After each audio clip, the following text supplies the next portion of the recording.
بسم اللہ الرحمن الرحیم۔ عزیز طلباء، آج کے پانچوں unit history of Arabic literature کا 9واں سبق حضرت عبداللہ بن رواحہ ہے۔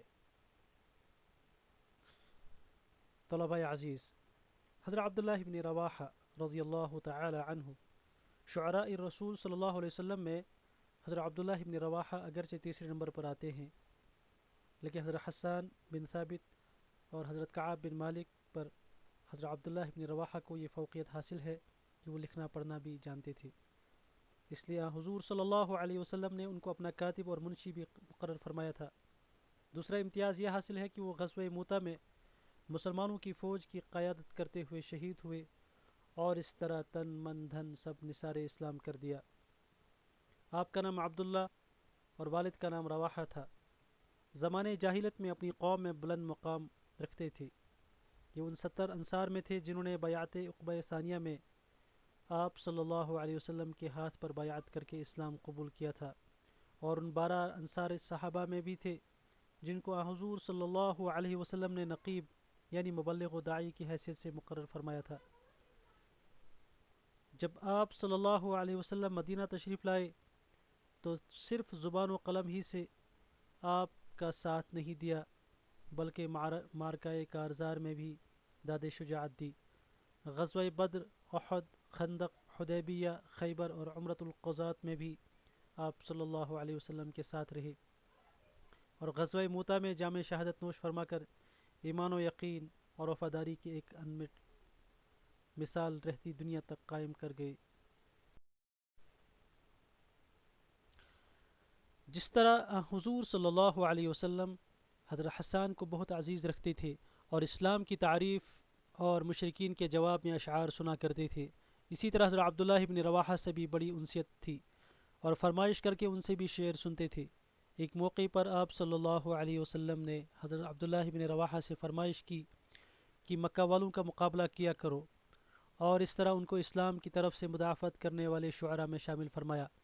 چنانچہ خود حضرت عبداللہ بن رواحہ روایت کرتے ہیں کہ میں ایک دفعہ مسجد نبوی سے گزر رہا تھا اور آپ اپنے چند صحابہ کے ساتھ مسجد میں تشریف رکھتے تھے۔ مجھے جو لوگوں نے دیکھا تو پکارنا شروع کیا، اے عبداللہ بن رواحہ، اے عبداللہ بن رواحہ، تو میں سمجھ گیا کہ حضور صلی اللہ علیہ وسلم نے مجھے بلایا ہے۔ میں لپک کر آپ صلی اللہ علیہ وسلم کے پاس پہنچا اور سلام کیا تو آپ نے فرمایا، یہاں آؤ۔